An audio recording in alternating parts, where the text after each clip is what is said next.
저는 현재 20대 초반의 대학생이고요. 동생 걱정을 하는 누나예요.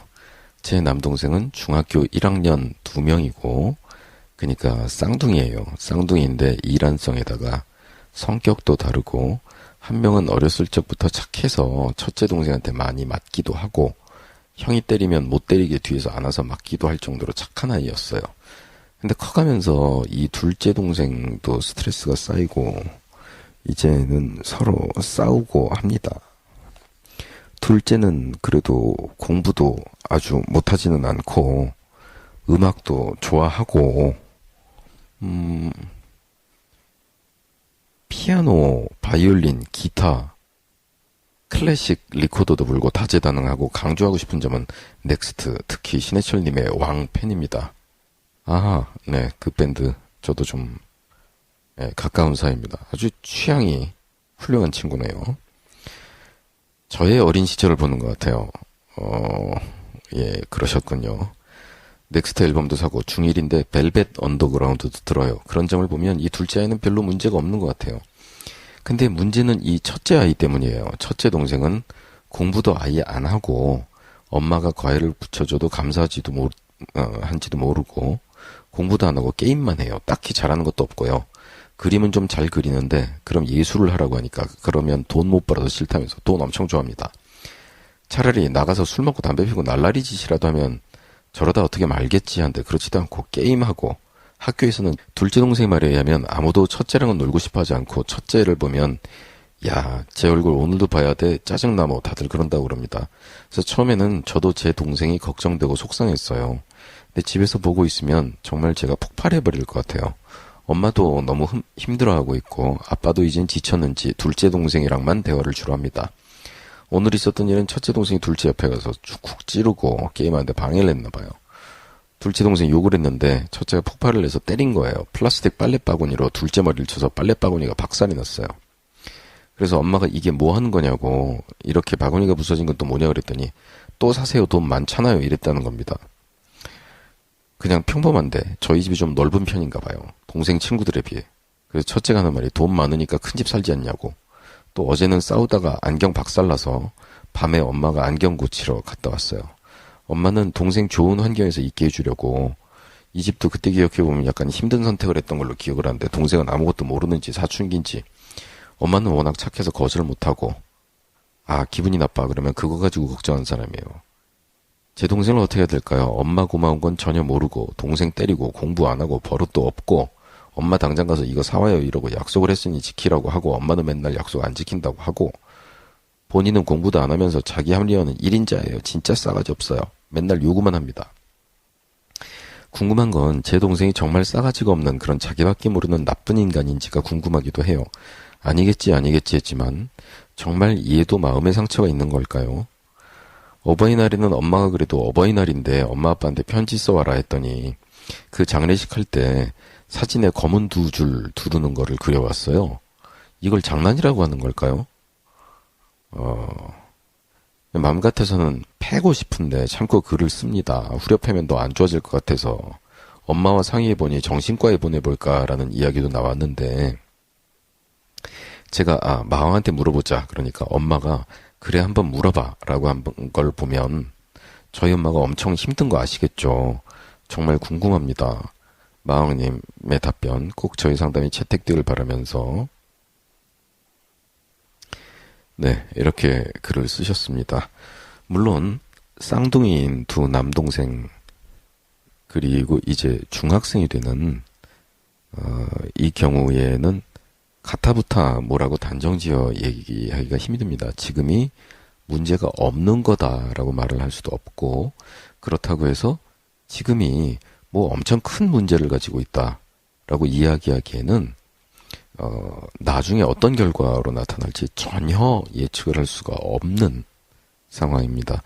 어린 시절에 중학생 때쯤에서 지금 그 동생보다 훨씬 더 탈선처럼 보이는 그런 행동을 하고도 거기다가 부모님은 신경도 쓰지 않고 허허허 했는데 그냥 어느 날 갑자기 정신 차렸다며 뭐 이렇게 되는 경우가 있는가 하면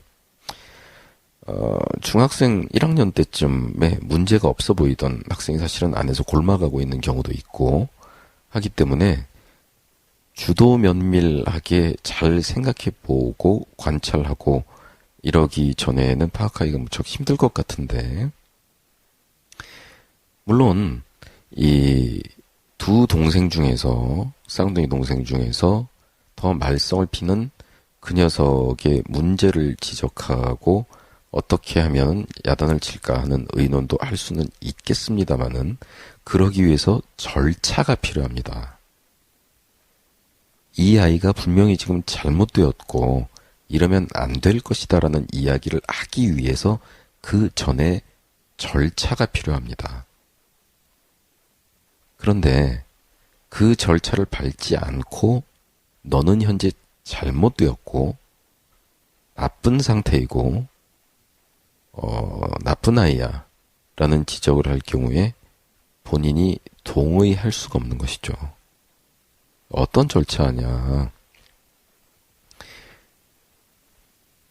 지금 저는 글을 보면서 저희가 장시간 대화를 나눈 것도 아니고 제가 동생분을 직접 만나서 잠시라도 얘기를 할 수 있었던 것도 아니기 때문에 섣불리 이야기하는 것일 수도 있기 때문에 조심스러운 마음을 가지고 말씀을 드립니다마는, 지금 이 쌍둥이 중에서 이 첫째가 말썽을 부린다고 하셨는데, 이 첫째의 잘못된 모든 점, 그리고 이 첫째에게 불만을 가지고 계신 이 모든 점은 둘째 동생이 모두 잘하는 지역이네요. 그러니까 둘째가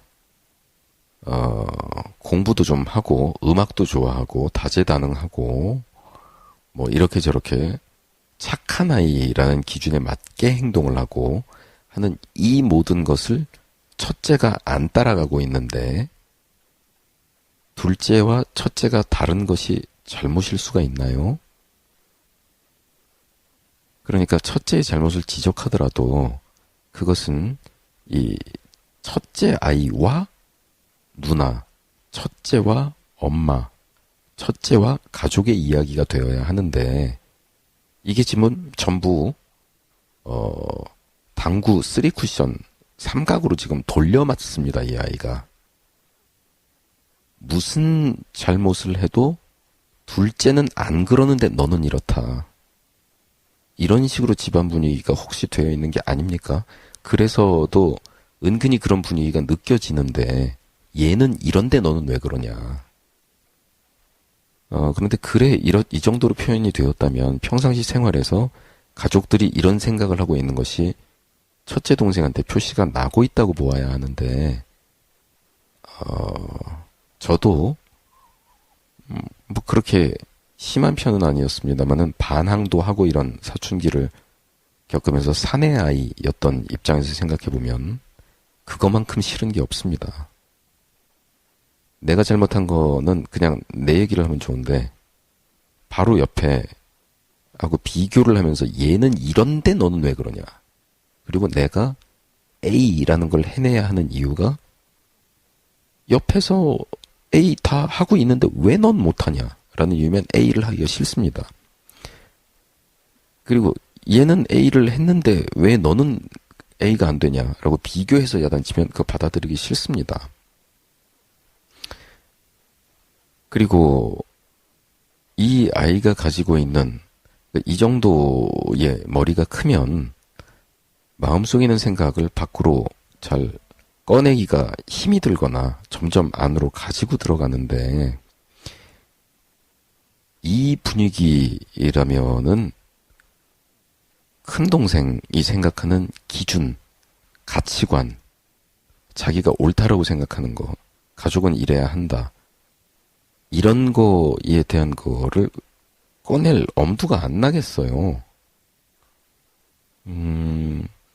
그래서 제가 왜 이렇게 큰아이의 편을 일방적으로 드느냐라고 어머님도 그리고 누님도 서운해 하실 수도 있겠지만, 이 글만 봤을 경우에 첫째 동생은 누나와 쌍둥이 그리고 부모님 사이에서 잔뜩 짜증이 나고 또 외롭기도 하겠네요.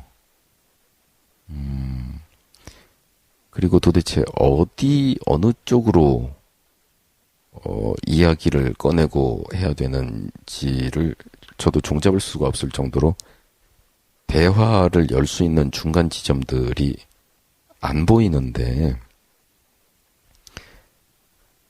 이 아이의 잘못을 본격적으로 지적하고 야단치든 달래든 무엇을 하든 그것으로 가기 전에 이전 절차를 제가 발자고 이야기하지 않았습니까?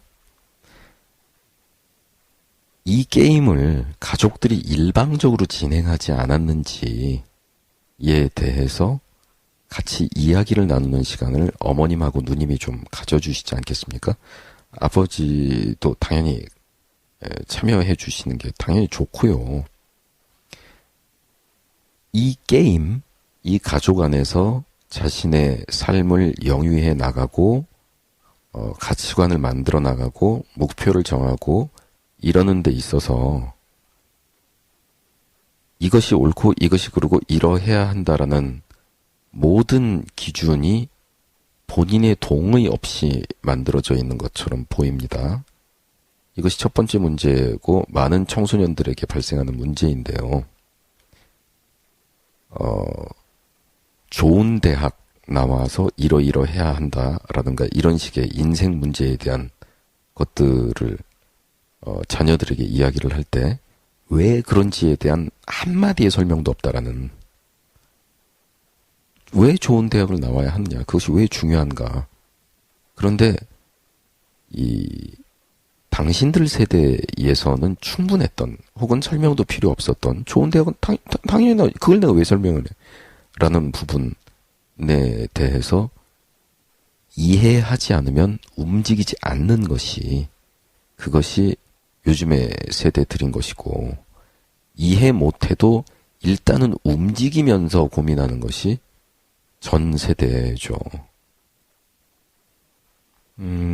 그러니까 이런 기준, 이 게임을 내가 어떻게 할 것이냐.